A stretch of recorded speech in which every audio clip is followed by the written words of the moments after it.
On today's show, I talk with Ana Klein to discuss many aspects of real estate taxes from a high level. Ana is a CPA and the owner and CEO of AKK Tax and Accounting. A hot topic amongst real estate investors is whether or not you should be doing your investments with an LLC.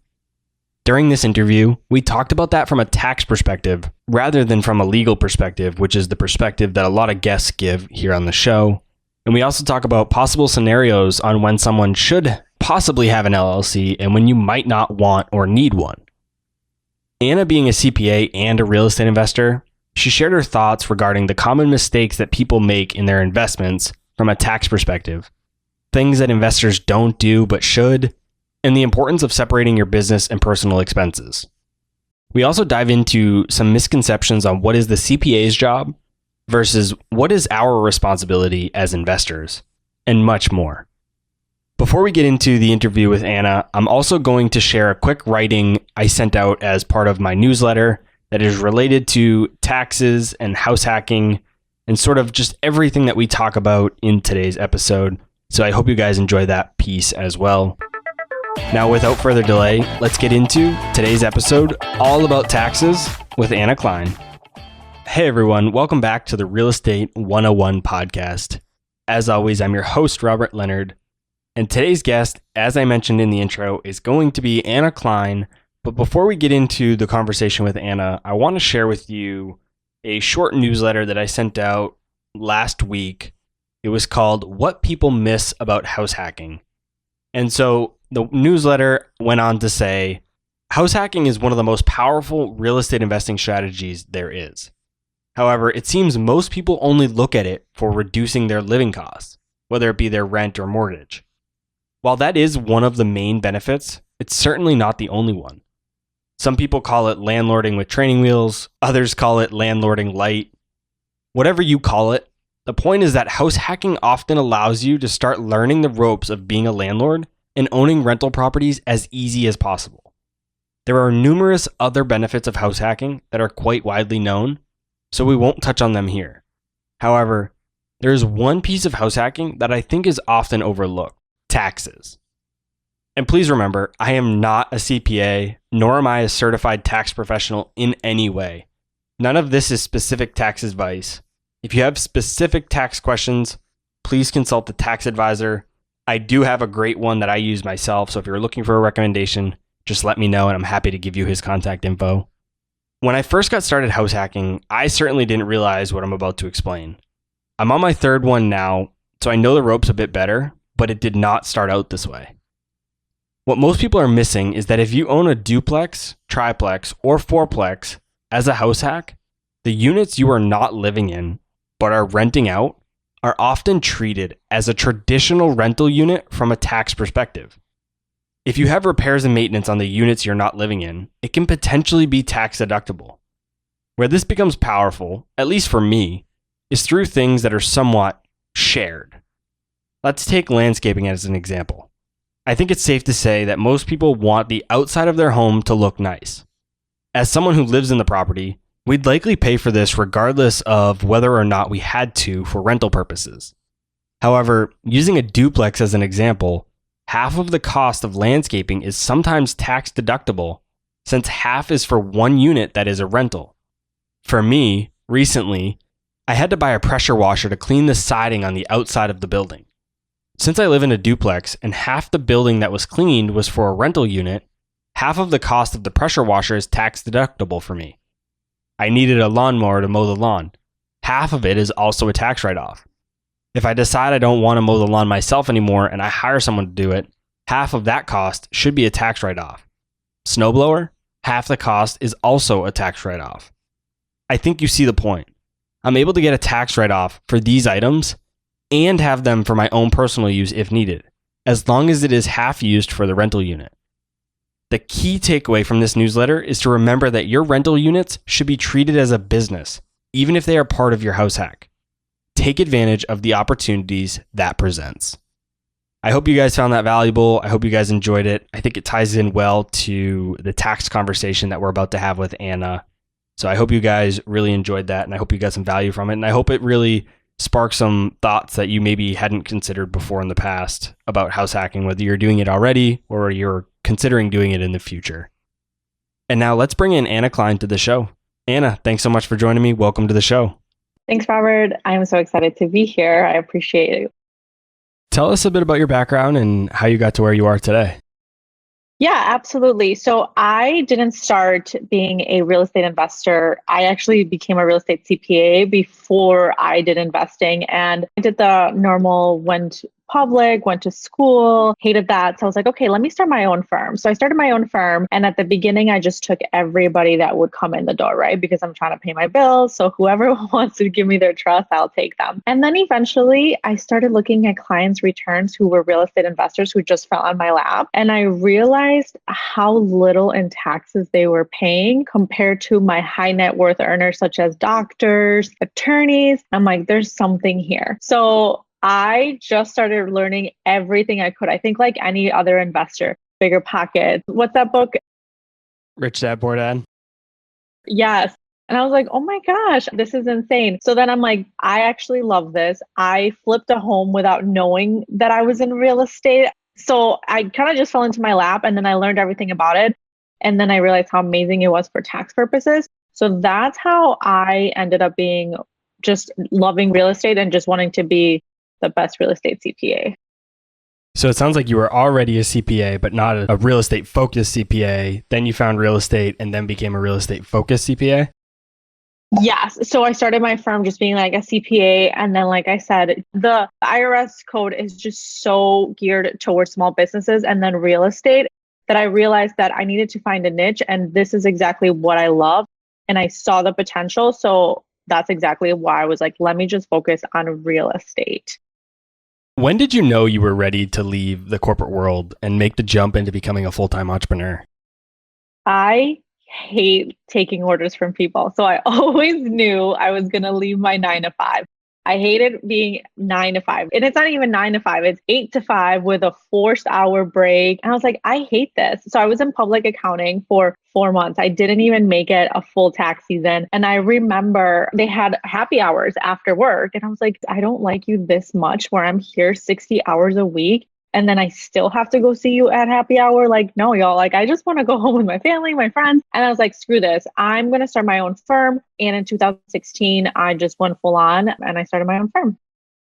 How has being a CPA impacted your own personal real estate investing journey? What do you think that you do differently in your real estate investing because you're a CPA? The biggest thing, honestly, is analyzing deals extremely to the penny. I think being a CPA, we're already very frugal and cheap, what people like to call me. So now I'm always like, if I don't get this return, I don't want it. But then the number two thing, and I think I've learned also from seeing my other clients, is keeping track of expenses very detailed. I think knowing what I need to do in the tax world of what the IRS requires of me, I just put that and make sure that all my deductions are to the T, but also because if I'm not, and this is for all real estate investors, if you are not keeping track of your deductions, you're missing out on so much you just don't know about. From your perspective as a real estate focused CPA, what do you see as the most common mistake that people are making in their real estate investing journey? The number one is depreciation basis, the basis of their investment. So I think when clients go from not having investment properties to purchasing their first investment property, whether it's a house hack or a multifamily, they don't want to invest money in a CPA. So they're like, oh, that's fine. Like TurboTax is $150. I should be able to do it. You have no idea, Robert, how many tax returns I've seen where people miss depreciation. Why? Because it's not easy to just say, here's my closing disclosure. I paid $150,000 for a property. That's how much my basis should be. That's not as easy as it works. So missing depreciation and having the incorrect depreciation is the number one thing that I've seen that clients miss by not using a CPA. At what point do we need to move away from TurboTax and get a CPA? Is there a point where it's not worth having a CPA yet? If you just have one house hack, it's a duplex, one unit, maybe you just own one rental property. Is it worth having a CPA at that point? I get this question a lot, and then I answer like this. Do you know how to calculate your depreciation or your basis? And most of the time they're like, no, then you need a CPA. because TurboTax does not walk you through what your closing disclosure should be and what you should enter as your depreciation. So I say, as soon as you have one, it is crucial to use a CPA. Is it going to save you thousands of dollars? I will be honest, most likely not, but it's the peace of mind that you're doing it correctly. So I would say even with the first one, you should use a CPA. What are some other things that investors aren't doing? So not necessarily mistakes they're making, but things that they're not doing that they should be doing in their real estate investing. Well, I think number one is keeping track of their expenses. So I say that and I will continue to say that because that's the number one thing that they do. And the second thing is tax planning. So one is they're so focused if they have a 9 to 5 that obviously like they're in that rat race. I have to get to work, my kids, so on and so forth. And they have an investment property and they forget to keep track of the HVAC that they fixed or any little expenses. So then at the end of the year, when we want to talk about, hey, well, how's your property doing? They're like, oh, I have to go back all this entire year and add up all the receipts and add up all the expenses. And honestly, as a human, you don't want to do that. And you're like, forget, I don't even know what happened. I'm going to guesstimate how much I did. So that could cost hundreds and thousands of dollars depending on your portfolio.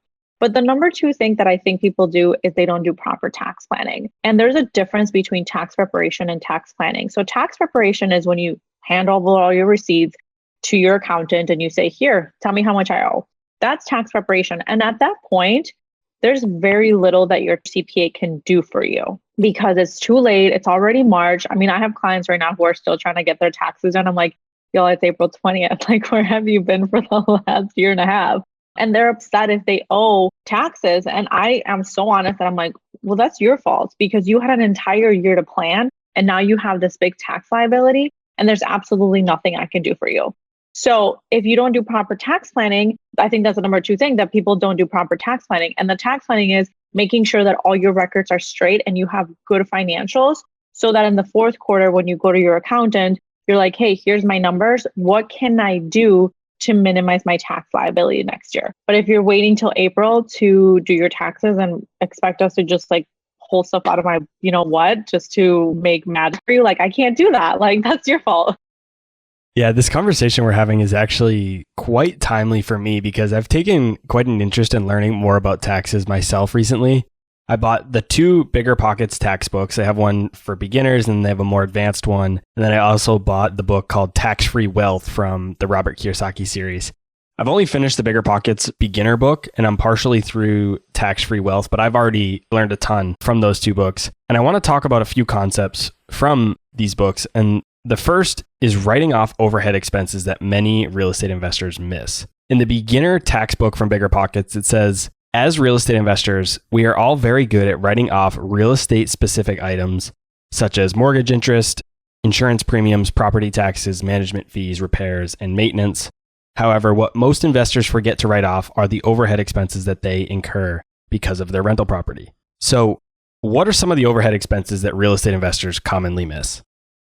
It's going to depend because, again, it depends on the size of your portfolio as well. But I will give you some that I have seen that people miss. One that is very common, again, it's not a lot of money, but at this point, any expense helps. So the first one is always the cell phone bill. A lot of clients miss that. I'm always like, hey, like how much did you spend on your cell phone? Obviously, not the entire thing is going to be expense because you have a full-time job and real estate isn't your full-time job. So that's one thing. Mileage is a huge one. I have clients who self-manage, self-lawn care, self-do everything for their properties.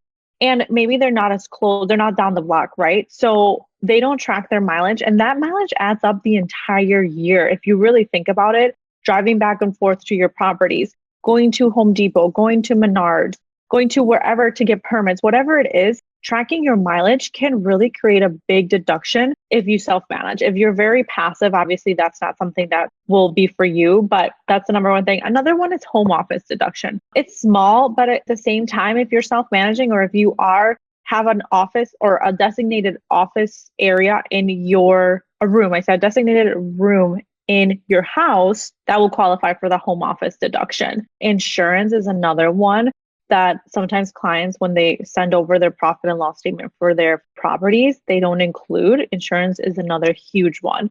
So those are the ones that I've seen the most. Again, I will say depreciation is another one that people miss a lot. A common misconception that I've heard and was mentioned in one of the books was that taking a home office deduction actually increases your audit risk. Do you think that's true or not?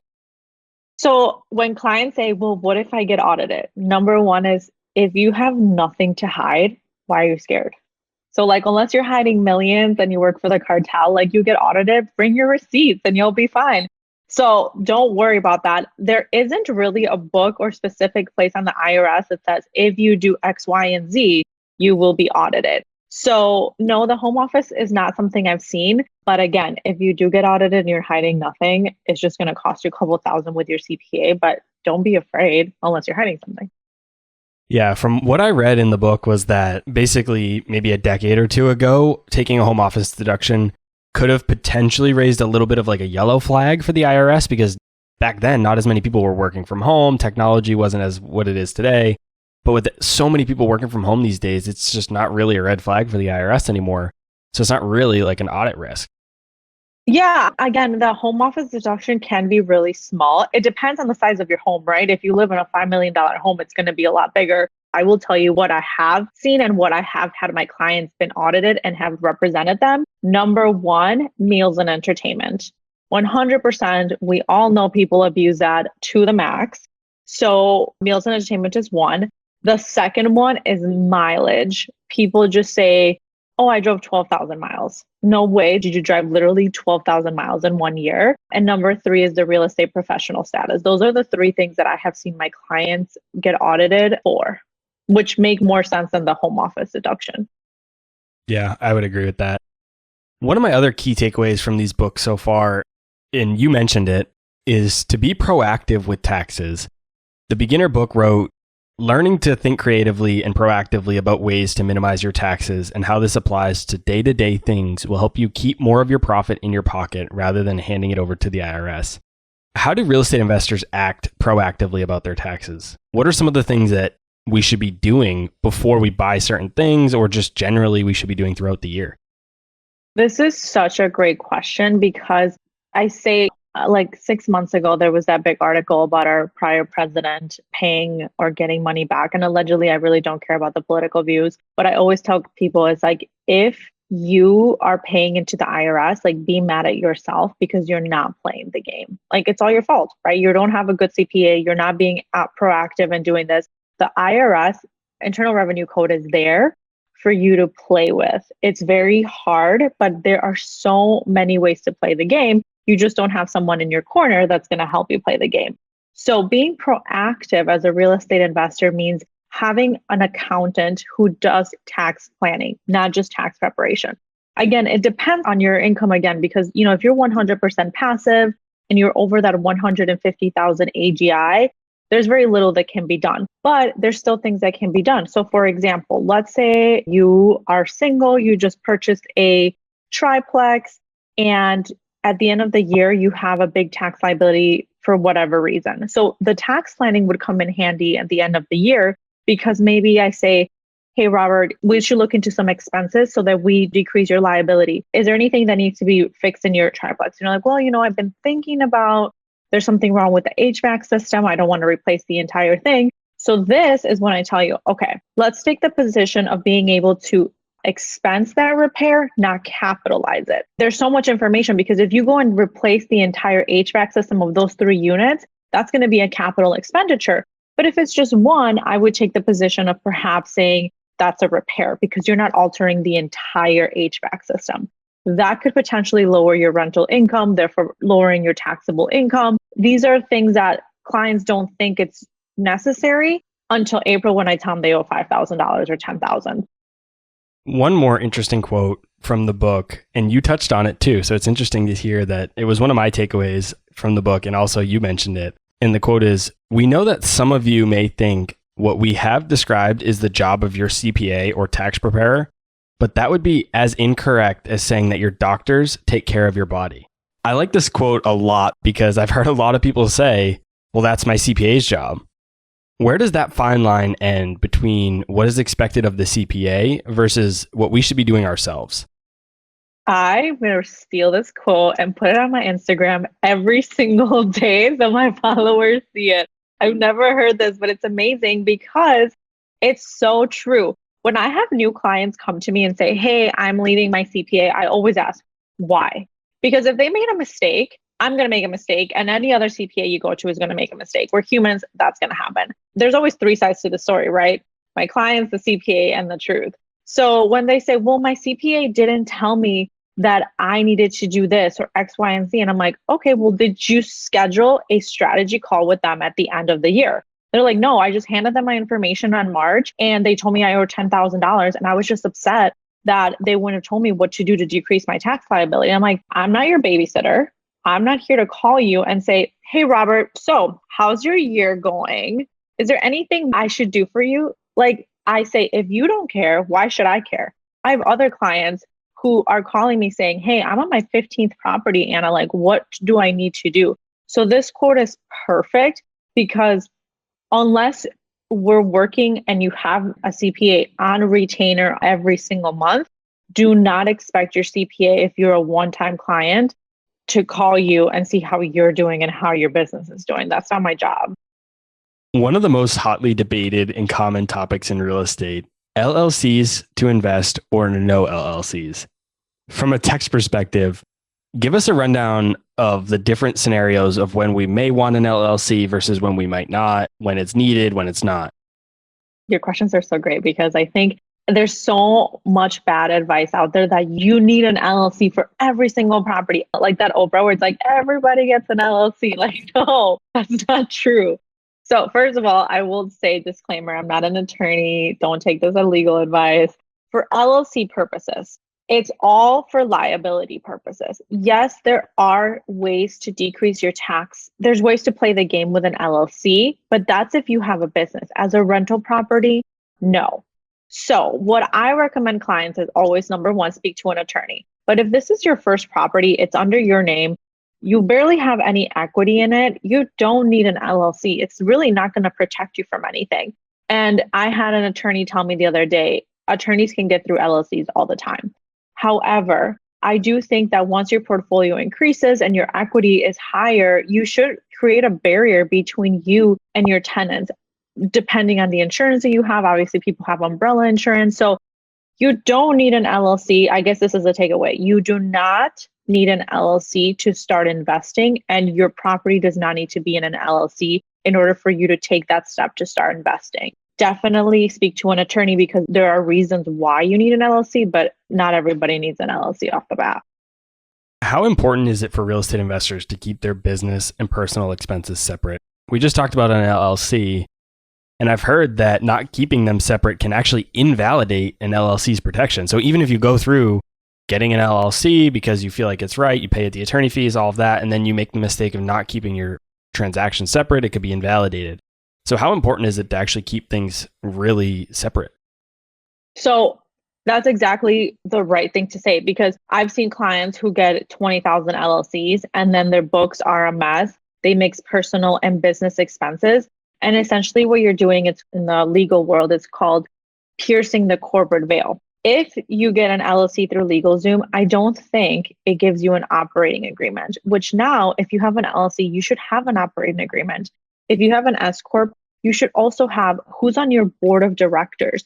There's so much more than just filing a fee on LegalZoom and saying, hey, I'm official Ana Klein LLC. Again, commingling your funds. Now you are breaking that piercing that corporate veil, and therefore it does invalidate the LLC. Not all the time, but there's more to just filing a LegalZoom LLC that people just don't know about. And especially, I have a lot of clients in California. California is out of control with their fees. Having an LLC in California is a minimum of $800. So why are you going to pay California $800 if you're not even doing your LLC and running your business as a company? I mean, there's literally giving your money away for free. Do we need to keep our transactions separate even if we don't have an LLC? What if we just have rental properties, no LLC, they're just in our personal name? How do we handle that? I always say, even if you don't have an LLC, get a separate bank account with a different bank that you keep your real estate portfolio in. One, it's just going to be easier for tracking purposes because you're not commingling the rental income, the mortgage interest with Uber Eats, your Grubhub. Like, it's totally separate and it's easier for tracking purposes.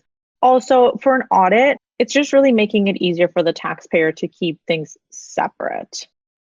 What do you do with your real estate portfolio? How do you handle the LLC versus personal ownership, I guess you could say? Great question. So I actually don't have an LLC for my portfolio. So I'm going against what I said because I spoke to an attorney and they're like, at this point in your career with your portfolio, you really don't need one. So I do have a separate bank account that all the money goes in and I pay my mortgage. But I have clients, for example, who have 30 properties. They're all paid off, like there's no mortgages, and they do have an LLC for every single property. They went to their attorney, and that's what the attorney advised them, because if they were to get sued in property A, essentially they stop at property A, they don't come after property B, property C. But this is why it's so important to speak to an attorney, because you don't always need one. And for me, it works that way. The other thing that people always think about is they're going to know who the owner is, right? So like my tenants know that unfortunately I'm the owner, as much as I say that I'm a property manager. If they wanted to look, they can see it's me. So it can create some identity issues where people don't want to know who the owner is, but it's really up to you what you want to do. But that's how I handle mine. Another common situation I've heard from listeners of the show is that they're partnering with a person they know or people that they know to buy a property together. There's no real issue with that part, but the issue arises when it actually comes to tax time. The property isn't super big or expensive, so it doesn't generate a ton of cash flow. Let's say it makes $3,000, $4,000 a year in actual cash flow after all expenses and reserves are set aside. But because it's a partnership, K1s are needed for each partner, which can eat up to $1,000 per person, sometimes more. How do investors best approach this situation? Is there any workaround for this? So I have seen this. I have clients who partner up. Let's say me and you, Robert, are like, hey, let's buy this property. And we don't create an LLC. We just split everything half and half on our Schedule E. I don't recommend that because we like each other right now.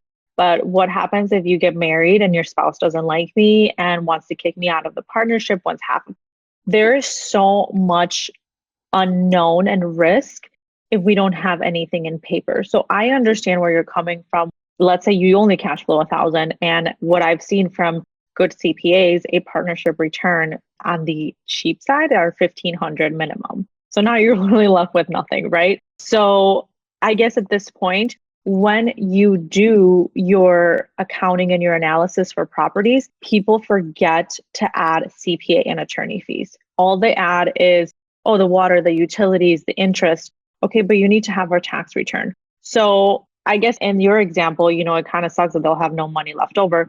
But from what I've seen clients get into arguments with their brothers, with their parents, I would just recommend having a partnership and knowing that this isn't going to make you rich right away, but at least you're creating wealth for the future.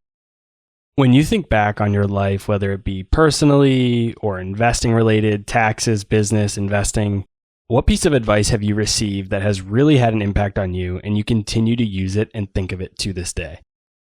Two things. Number one is work harder than anybody else because nobody cares how hard you work.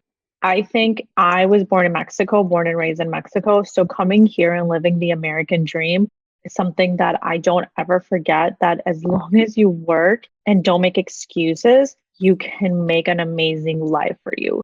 So that's the number one thing. And the number two is don't care what other people think. We're not here to impress anybody in this world. So work as hard as you can and stop caring what other people think, especially nowadays with social media. It's so easy to get in like, how many likes did I get? And it's like, don't worry about it. Like, continue to work hard for what you want and you'll be fine. Anna, thanks for joining me on the show today. For those listening that are interested in learning more and might want to connect with you, where's the best place for them to go? Thank you so much for having me. I appreciate it. So you can head on over to our Instagram. It's at Ana K CPA, just one N. I try to post as much value and educate our clients and followers as much as we can. That's the best way to get in touch with us. I will be sure to put a link to Anna's social media and her website in the show notes below. So if you guys are interested, you can check it out there. Anna, thanks so much for joining me. Thanks so much, Robert. All right, guys, that's all I had for this week's episode of Real Estate Investing. I'll see you again next week. Thank you for listening to TIP. Make sure to subscribe to We Study Billionaires by the Investors Podcast Network. Every Wednesday, we teach you about Bitcoin, and every Saturday, we study billionaires and the financial markets. To access our show notes, transcripts, or courses, go to theinvestorspodcast.com. This show is for entertainment purposes only. Before making any decision, consult a professional. This show is copyrighted by the Investors Podcast Network. Written permission must be granted before syndication or rebroadcasting. Thanks for watching. Make sure to subscribe and hit that notification bell so you don't miss out on our next podcast episode and new investing resources. What are your takeaways and thoughts about this discussion? Let us know in the comments section below.